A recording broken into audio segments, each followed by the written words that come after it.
234 தொகுதிகளையும் நாங்க வெற்றி பெறுவோன்ற ஒரு ஸ்டேட்மெண்ட் வந்து ரொம்ப கான்ஃபிடென்ட்டா அவர் வைக்கிறாரு. ஒரு காலகட்டத்தில் ஒரு ஆள் அதுக்கு வருவான். இந்த காலகட்டத்துக்கு அவர் வருகிறார். ஆனால் ஆக்க சக்தியா மாற முடியாது, அதிகாரம் மையமா மாறும். கூட்டம் கூடுவதனாலேயே ஒருத்தர் வந்து பெரிய தலைவர் ஆயிட்டார் அப்படிங்கிறத நம்புவதற்கு எல்லா தொகுதியிலையும் 10,000 ஓட்டு 8,000 ஓட்டு 5,000 ஓட்டு வாங்கினாங்க. விஜய் மறுபடியும் நடிக்க போடுவார். அவருக்கு வேற வழி இல்லை, அவர் திரும்ப போட்டுவார். ஏன்னா திரை கவர்ச்சியும் தீர்ந்துடும். ட்ரெண்ட் செட்டிங் டைரக்டராக இருந்த சங்கரை உங்களுக்கு தெரியுமா அப்படின்னு ஒரு காலேஜ் படிக்கிற பையன்ட்ட கேட்டேன். யார் சவுத் சங்கரான்னு கேட்டேன். அவங்களுக்கு தெரியல. நடிப்பை நிப்பாட்டினார்னா அவருக்கு எல்லாமே போயிடும். அவர் இன்னும் சினிமாக்காரனாக தான் இருக்கார். ஒரு பெரிய கூட்டத்தில் வந்து அவர் இன்னும் கேரவன் மேலே நின்றே பேசுறாரு. அதனால அந்த கட்சி கரை செய்கிறாரு. ஒரு 41 பேர் இறந்தது வந்து ஒரு 3-4 மாசத்துல மறைஞ்சிருச்சு அவர் மைண்ட்ல இருந்து அப்படின்ற ஒரு கேள்வி வருது. இந்த க்ரௌடு இன்னும் கூடட்டும் வெயிட் பண்ணிட்டாங்க ரொம்ப நேரம். சினிமா ஷூட்டிங் தான். ஜனநாயகன் படத்துல தான் அவரால் நடிக்க முடியுதே தவிர அவருக்கு ஜனநாயக பண்பு இல்லை. அவர்கிட்ட ஒரு நாள் விஜய் எம்ஜிஆர் ஆகும். எம்ஜிஆருக்கு இருக்கக்கூடிய மகத்தான மனித பண்புகள் இருக்குல்ல, அது வந்து விஜய்கிட்ட கிடையாது. விஜயகாந்த் இருக்கிற பண்பு கூட கிடையாது. அவ்வளவு பெரிய ஆணழகன் அவரு, உலக அழகன் அவரு. என்ன தேவகுமாரன் பூமிக்கு வந்திருக்காரா? கடவுளின் அவதாரம் அவரு. இவர் என்ன எல்லா காலத்திலையும் வெற்றியை மட்டுமே பார்த்தவரா? அவருக்கு தனி மனித ஒழுக்கமும் இல்லை, பொது ஒழுக்கமும் இல்லை. எத்தனை படம் ஓடாம இருந்திருக்கு. என் குழந்தை இறந்துருச்சுதான் நான் இல்லைன்னு சொல்ல, ஆனா நான் தளபதியை பார்த்துட்டேன் அப்படின்னு சொல்றாங்க. இது செட்டிங் பண்ணி பண்ணது, அதை பேச வச்சு எடுத்தது. அதெல்லாம் உண்மை கிடையாது. யார் சொல்லுவா அப்படி? போன உயிர் திருப்பி வருமா? அதனால அவ்வளவு எளிதானதா? அதனால ஒரு உயிருக்கு நீ விளைவிக்கிறியா? நீ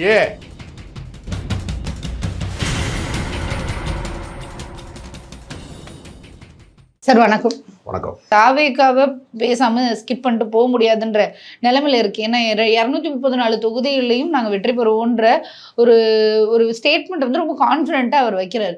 தொடர்ச்சியா கட்சி ஆரம்பிச்ச நாட்கள்ல இருந்து இன்னைக்கு வரைக்கும் கிட்டத்தட்ட 3 வருடம் ஆயிடுச்சு. இன்னைக்கு வரைக்கும் அவருடைய ப்ரொபகண்டால முதல்ல இருக்கிறது அரசியல் எதிரி திமுகவை அடிக்கணும் அப்படின்றது.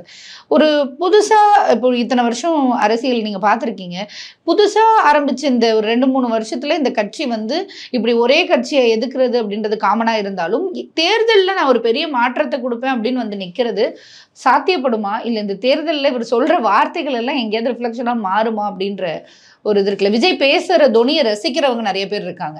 இப்போது நிறைய யங்ஸ்டர்ஸ் கூட்டம் இருக்கிற மாதிரி கொஞ்சம் நாங்கள் இப்போது பப்ளிக் பைட் அந்த மாதிரிலாம் போகும்போது பார்த்தா கொஞ்சம் வயதானவர்களுமே சொல்கிறாங்க, இல்லையே ஒரு தடவை வரட்டுமே, அவர் பேசுகிறதெல்லாம் பண்ணுறேன்னு சொல்கிறாருல்ல, அந்த மாதிரி போக்குக்கு போகிறாங்க. ஸோ இந்த தேர்தலில் அந்த ரிஃப்ளெக்ஷன்ஸ் நமக்கு தெரியுமா அப்படின்னு? அது மதிமுக தொடங்கப்பட்ட காலகட்டத்தில் பார்த்தீங்கன்னா பெருங்கூட்டம் அவருக்கு வந்துச்சு. மதுரையில் முதல் மாநில மாநாட்டை அவர் நடத்துகிறாரு. நான் அது என் கண்களால் அந்த காலகட்டத்தில் நான் நேரடியாக பார்த்தவன். விடிய விடிய ஊர்வலம் போச்சு. ஒரு மாலை நேரத்தில் ஒரு 5 மணிக்கு ஊர்வலம் தொடங்கி பொழுது காலையில் விடிகிற வரைக்கும் ஊர்வலம் போச்சு. பெரும் கூட்டம். அந்த அப்படி ஒரு பிரம்மாண்ட கூட்டத்தை யாரும் பார்க்கவே முடியாது. போயிட்டே இருந்தாங்க. எங்கே போனாங்கன்னே தெரியல. வேற கட்சிக்கு போயிட்டாங்கன்னு நினைக்கிறேன். கூட்டம் வந்து புதிதாக கட்சி ஆரம்பிக்கிற போது, புதிதாக ஒரு அலை வருகிற போது அப்படி ஒரு கவர்ச்சியான விஷயம் நடக்கும் போது அது கல அரசியல் வரைக்கும் போய் சென்று சேருமான்னு ஒரு கேள்வி இருக்கு. நீங்கள் பெரிய மழை பெய்யுது, கனமழை பெய்யுது, பெருவெள்ளம் இருக்குது, அது வயக்காடு வரைக்கும் போய் சேர்ந்தா தான் அது விவசாயத்துக்கு போயிடணும் தண்ணீர். அது போய் கடலில் பெஞ்சிருச்சுன்னு வச்சுக்கோங்க, கடலில் கலந்துருச்சு மழை பெஞ்ச தண்ணி ஊறானா அது எதுவும் பயனும் கிடையாது. அது மாதிரி தான் இது. ஒரு கூட்டம், ஒரு திரைப்பட நடிகன் வந்து திரையில மட்டுமே பார்த்த ஒரு நட்சத்திரத்தை தரையில் பார்க்குற போது ஒரு கூட்டம் வரும். அறிவிக்கப்படாமலே பல கூட்டம் வந்திருக்கு. நீங்கள் வந்து மெரினாவில் வந்து ஜல்லிக்கட்டு போராட்டம் நடந்த போது கட்டுக்கடங்காமல் லட்சக்கணக்கில் கூட்டம் வந்துச்சு. அங்கிருந்து எத்தனை தலைவர்கள் உருவானார்கள், எத்தனை தளபதிகள் உருவானாங்க, எத்தனை செயல்பாட்டாளர்கள் ஆக்டிவிஸ்ட் உருவானாங்க. அது மீண்டும் அப்படி ஒரு கூட்டத்தை அவர்களால் கூட்டிட முடியுமா? தன்னெழுச்சியாக ஒரு கூட்டம் வந்து தானாக கூடி கலைந்தது அப்படின்னு ஆயிடுச்சுல. அப்போ லீடர்ஷிப்புங்கிறது ரொம்ப முக்கியமானது. கூட்டம் கூடுவதனாலேயே ஒருத்தர் வந்து பெரிய தலைவர் ஆயிட்டார் அப்படிங்கிறத நம்புவதற்கு 2 உதாரணம். மதிமுக தொடங்கும் போது ஏற்பட்ட கூட்டமும் ஜல்லிக்கட்டு போராட்டத்தில் வந்த கூட்டத்தை நம்ம பார்த்தோம். திரும்ப அதை நிகழ்த்த முடியாத அளவுக்கு அந்த தலைவர்களே வீக் ஆயிட்டாங்க. விஜயும் ஏறத்தாழ என்னன்னா ஃபர்ஸ்ட் டைம் ஓட்டர்ஸ் கொஞ்சம் பேர் வந்து பிற கட்சிகள் மீதான வெறுப்பு, அதிமுக மீதான வெறுப்புல எப்பவுமே தமிழ்நாட்டில் பெர்மனண்டா ஒரு 10% இருக்காங்க. அதிமுக வேணாம் திமுக வேணாம்னு சொல்லுவாங்க.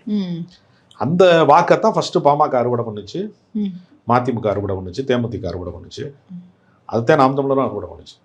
அந்த சுழற்சி தான் இவருக்கு வரப்போகுது. ஒரு காலகட்டத்தில் ஒரு ஆள் அதுக்கு வருவான். இந்த காலகட்டத்துக்கு அவர் வந்திருக்காரு. அதனால அது 10% இருக்கு. திரை கவர்ச்சியோட சேர்ந்து ஒரு 15% வரைக்கும் கூட சில நேரம் தாக்கத்தை உருவாக்கலாம். ஓகே. ஆனால் ஆக்க சக்தியா மாற முடியாது, அதிகார மையமா மாற முடியாது. ஆட்சி மாற்றம்லாம் நிகழாது. எல்லா தொகுதியிலையும் 10,000 ஓட்டு, 8,000 ஓட்டு, 5,000 ஓட்டு வாங்கினாங்க. யாரோ ஒருத்தர் வந்து இவர் ஜெயிச்சிருப்பாருங்க, இந்த இதை மட்டும் ஆட் பண்ணியிருந்தா, இவங்க அவரோட 10,000 ஓட்டு சேர்த்துருந்தா இந்த வேட்பாளர் ஜெயிச்சிருப்பாங்க என்று ஒரு அழிவு சக்தியா இருக்கலாம். சிதறடிக்கப்பட்ட வாக்கு வங்கிக்கு காரணமா இருக்கலாம். பெரிய தாக்கத்தை எல்லாம் உங்களால வந்து உருவாக்க முடியாது. விஜய் மறுபடியும் நடிக்க போயிடுவாரு.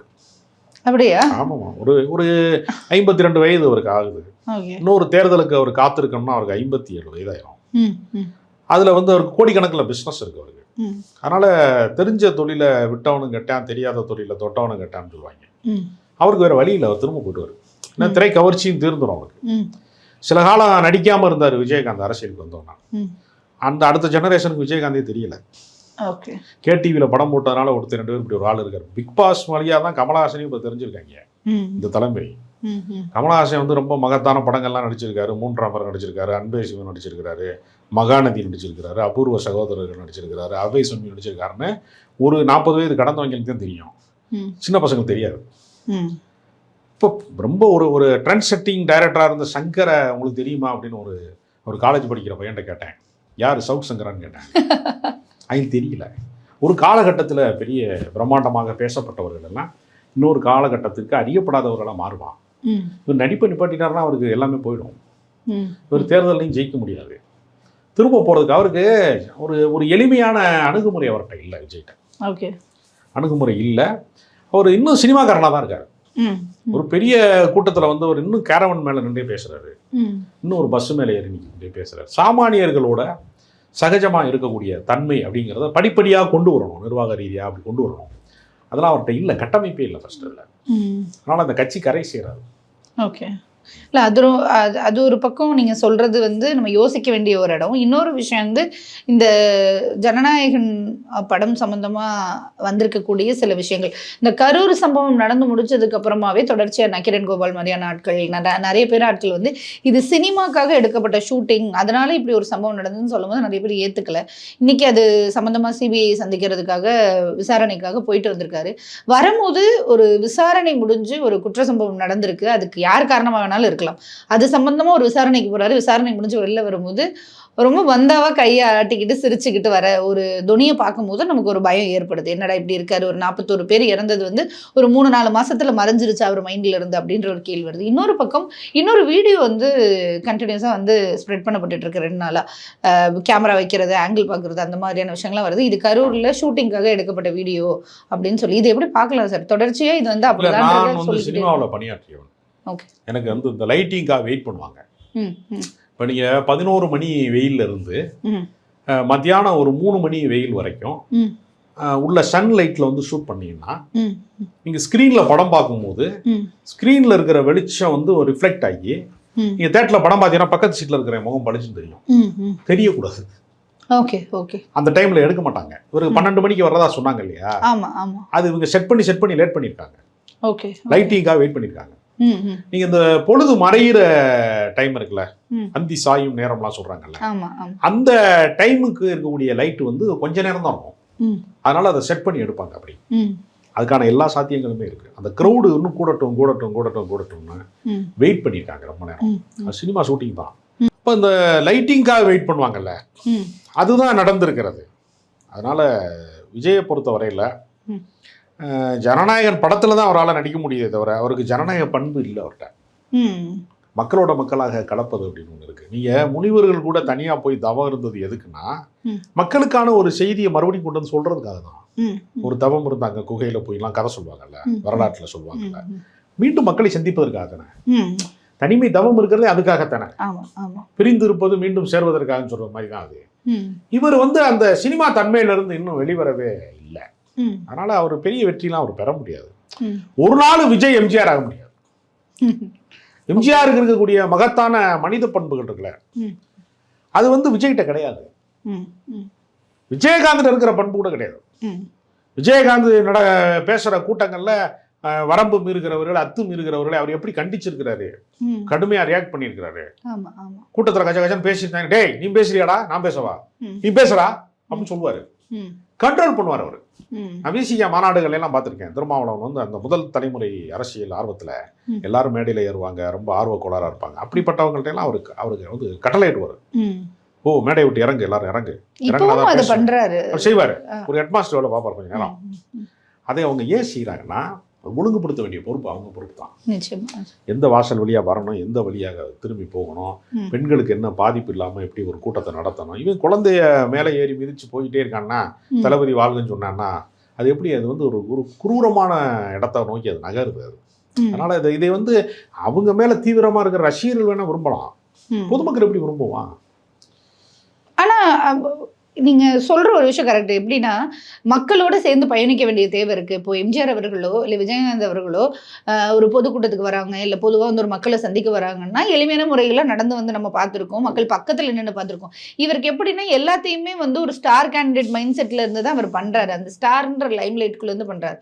இன்னொரு விஷயம் என்னன்னா, நீங்க சொல்றீங்க ஒரு குழந்தைக்கு இப்படி ஒரு விஷயம் நடந்திருக்கு, ஏறி மிதிச்சுட்டு போய் அங்க வந்து தளபதினு கத்துறான், அதெல்லாம் வந்து ரொம்ப தவறான விஷயம். மக்கள் எப்படி ஏத்துப்பாங்கன்னு கேக்குறீங்க.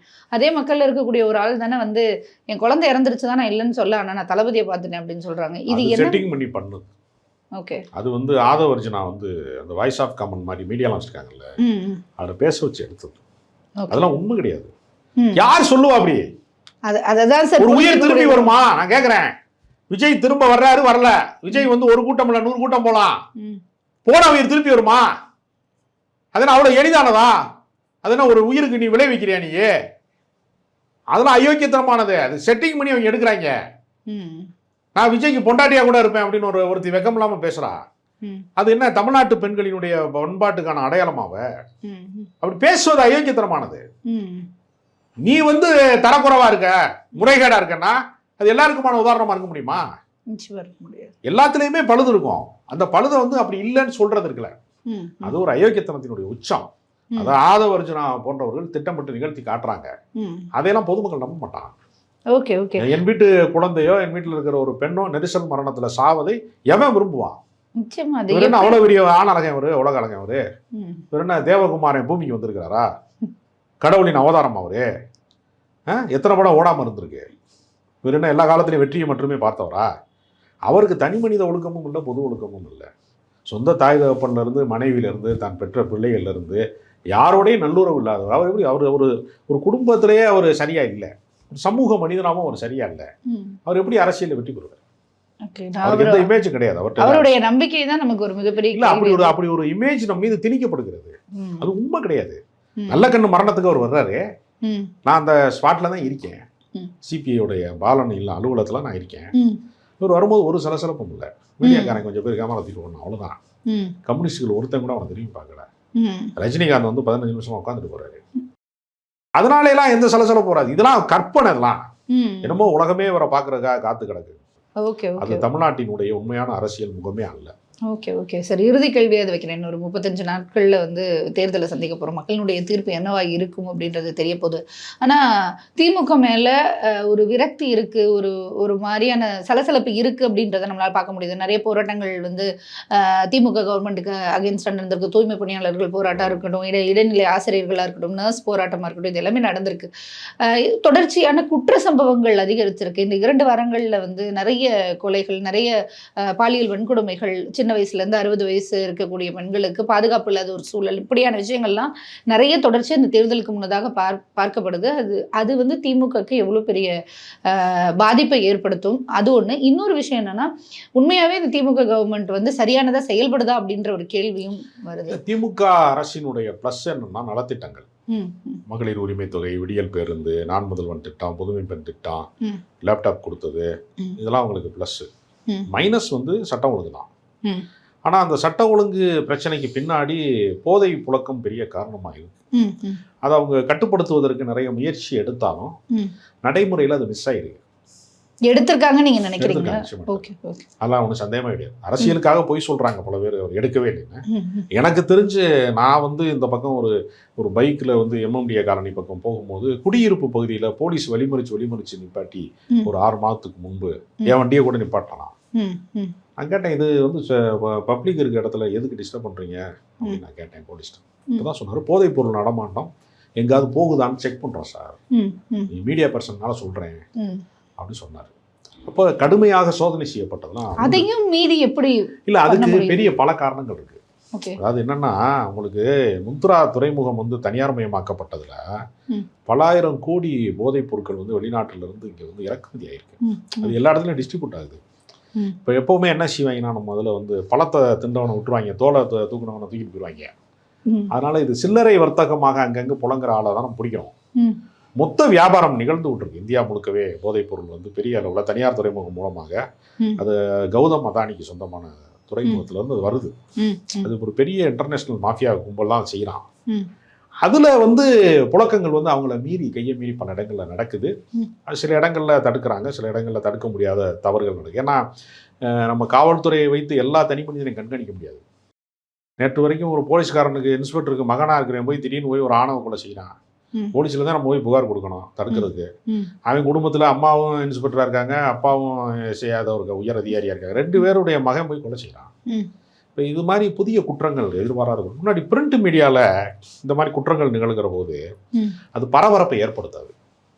இப்போ காட்சி ஊடகம் பெருகினதுனால இந்த குற்றங்கள்லாம் என்ன ஆகுதுன்னா உடனே அப்டேட் ஆகுது. அது நல்ல விஷயம் தானே, நம்ம நல்ல விஷயங்க, விழிப்புணர்வு வர்றது நல்ல விஷயம். ஆனால் என்னன்னா ஒப்பீட்டளவில் பார்த்தீங்கன்னா குற்றங்கள் காலங்காலமா நிகழ்ந்து கொண்டே இருக்கிறது. ஆமா, அது இந்த அதிருப்தியை அறுவடை செய்வதற்கு ஒருவேளை அதிமுக வலிமையா இருந்தா திமுக மீதான குற்றச்சாட்டுகளுக்கு அவங்க வந்து ஒரு மாற்று சக்தியா வர வாய்ப்பு இருக்கு. திமுக எதிர்ப்பு வாக்கு வங்கிங்கிறது சிதறடிக்கப்பட்ட ஒன்றா இருக்கு.